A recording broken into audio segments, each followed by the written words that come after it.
Hello दोस्तों। स्वागत है आप सभी का एक बार फिर से एक्टिव एल्यूमिनेशन में।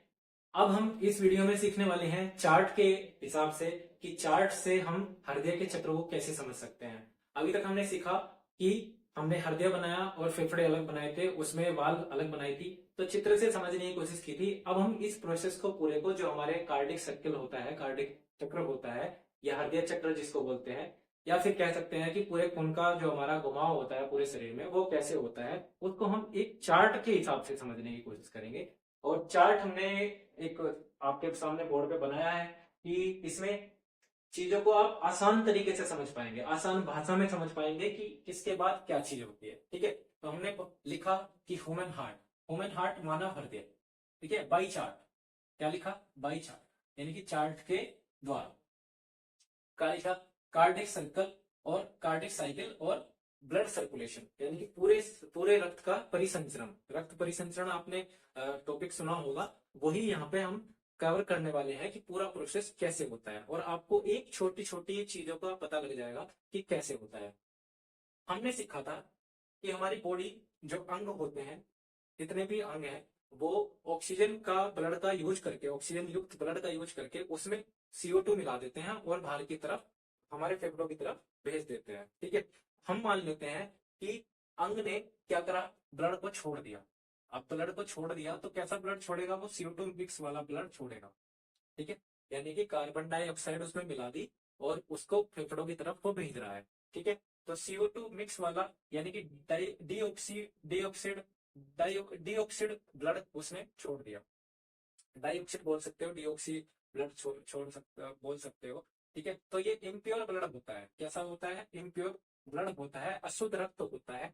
इसके बाद ये ब्लड कहां से निकला? ये अंग से निकला। कहां पे गया? अंग से निकल के कहां पे गया?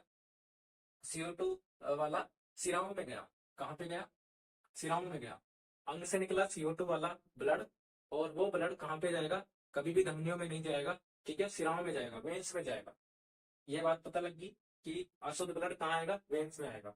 अब ये वेन्स कितने प्रकार की थी? दो प्रकार की थी। अगर आपने वीडियो देखा है, 13वां वीडियो आपने देखा है या 12वां वीडियो आपने देखा है तड़का सीरीज का, तो आपको पता होगा। नहीं देखा है तो समझ लीजिए कि वेन्स होती हैं, सिराई होती हैं, और ये दो प्रकार की होती हैं, सुपीरियर वेना कावा और inferior vena cava. Superior vena cava veins जो क्या करती है, ये उच्चतम वेना कावा होती है। सुपीरियर वेना कावा ये क्या करती है? ये ऊपरी हिस्से, शरीर के ऊपरी हिस्से में से जो ब्लड रोज होके आता है, कहाँ पे? कहाँ पर? हृदय या ब्लड, हमारे फेफड़ों के पास, हमारे हृदय के पास। ठीक है, हमारे हृदय के पास जो ब्लड आता है ऊपरी हिस्से से, उसे सुपीरियर वेना कावा लाती है। ठीक है, सुपीरियर वेना कावा के पास आता है। और इंफीरियर वेना कावा, जो कि सबसे बड़ी वेना कावा होती है, नीचे नीचे के ब्लड को हृदय में डालने के लिए।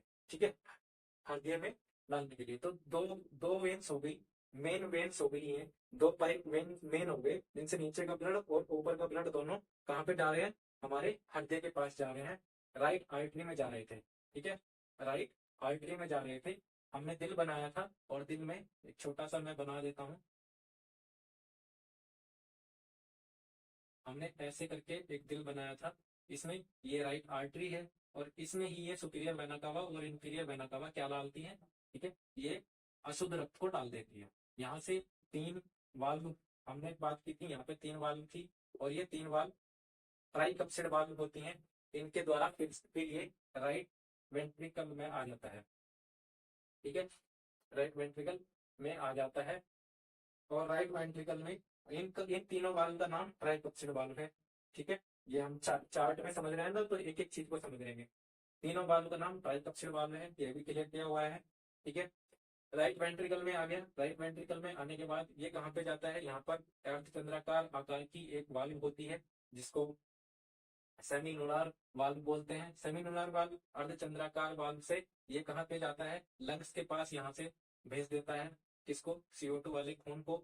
और CO2 वाला खून कहाँ पर? लंग्स के पास चला जाता है। लंग्स के पास जैसे ही जाएगा, फेफड़ों में जाने के बाद हमारा जो ब्लड होता है वो ऑक्सीजन ऑक्सीजन को अपने में मिला लेता है और CO2 को बाहर छोड़ देता है।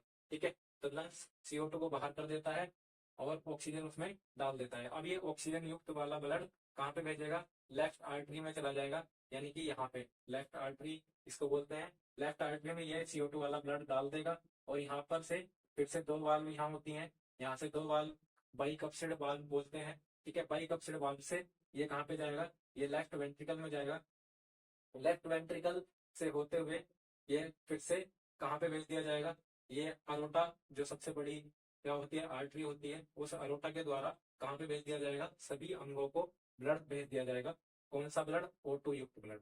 बस यही प्रोसेस मैं आपको समझाना चाह रहा था, कि आपको एक लाइन में मैं बताना चाह रहा था कि ये चार्ट से हम कैसे समझ सकते हैं। अशुद्ध रक्त होता है, उसको हम राइट आर्टरी या वेन्स के द्वारा राइट आर्टरी में डाल देते हैं। दो वेन्स होती हैं, सुपीरियर वेना कावा। मेन चीज मैं आपको बता देता हूँ, सुपीरियर वेना कावा और इंफीरियर वेना कावा क्या होती हैं, क्या करती हैं, ये क्या होती हैं। दो वर्ड ये हो गए, इन दो वर्डों पे आपको गौर करना है। ट्राइकप्सिड वाल्व और डाइकप्सिड वाल्व क्या होती हैं, ठीक है, कौन सी जगह होती हैं, ये राइट आर्टरी में होती है, लेफ्ट आर्टरी में होती है। यहाँ से क्वेश्चन पूछ लेगा आपसे कि कौन सी वाल्व कहाँ पे होती है। ठीक है, यही छोटी छोटी चीज होती है जहाँ से क्वेश्चन उठाए जाते हैं। यहाँ से क्वेश्चन उठा लेगा और पूछ लेगा कि ट्राइकप्सिड वाल्व कौन किस चीज के बीच में होती है, तो राइट आर्टरी और राइट वेंस के बीच में, राइट वेस्ट वेंट्रिकल के बीच में होती है। ठीक है, तो O2 वाला ब्लड हमारे अंगों को मिल जाएगा यहाँ से, और अंग फिर से उसे O2 को यूज कर लेंगे, O2 युक्त ब्लड को, और फिर से उसमें जो कार्बन डाइऑक्साइड है उसमें उसे छोड़ देंगे। ठीक है, हमारे जो खाना वगैरह हम खाते हैं उसमें उसे जलाने का काम कर देगा। ठीक है, और उसमें O2 को यूज करके CO2 फिर से ब्लड में मिक्स कर देगा, और ब्लड फिर से ऐसे सर्कुलेट होता रहता है। कितने सेकंड में ये काम हो जाता है, 0.8 सेकंड में ये काम हो जाता है दोस्तों, याद रखना, 0.8 सेकंड में ये काम हो जाता है। तो इस प्रकार पूरा का पूरा इस प्रकार से जो ब्लड है वो सर्कुलेट होता है, और ये एक चार्ट के माध्यम से बहुत छोटी सी वीडियो में आपको समझ में आ जाएगा। या अगर आप समझना चाहते हैं कि कैसे होता है ये प्रोसेस और इसमें क्या क्या चीज मेन चीज है, वो मैंने बताया। वाल्व, वाल्व के नाम आपको याद रखने हैं। ठीक है, सेमिनोलाल यहाँ पे होता है, इसे एरोटा बोलते हैं। ठीक है, एरोटिक वाल्व, यहाँ पे जो वाल्व होती है इसका नाम एरोटिक वाल्व है। एरोटिक वाल्व, ये पिछली वीडियो में हमने सारी चीजों को अलग अलग पहले कवर किया है, तब जाके ये पूरा प्रोसेस आपको समझाया है कि कौन कौन सी वाल्व क्या करती है। ये सब चीजें पहले पहली वीडियो में कवर की हुई है, आप जाकर प्ले लिस्ट में देख सकते हैं। ठीक है, चलिए मिलते हैं किसी नेक्स्ट वीडियो में, और इसे नोट कर लीजिएगा, बना लीजिएगा, अपने हाथ से बना लीजिएगा। ठीक है, साफ साफ मिलते हैं नेक्स्ट वीडियो में। और नेक्स्ट वीडियो में हम ह्यूमन ब्लड से रिलेटेड अगर कोई टॉपिक बचा होगा तो वो लेके आएंगे, नहीं तो नेक्स्ट टॉपिक शुरू करेंगे। तब तक के लिए रखिए अपना ध्यान, और लाइक करना, शेयर करना, सब्सक्राइब करना ना भूलें। ठीक है, जिससे आपको नई वीडियो आसानी से मिल जाए। मैं उम्मीद करता हूँ कि अगर आपको कोई भी क्वेश्चन है आपके दिमाग में तो आप कमेंट करेंगे। ठीक है, कमेंट करिए, मुझे भी पता लगेगा कि आपको क्या और देखना पसंद है या आप क्या चाहते हैं। ठीक है, ऑल द बेस्ट।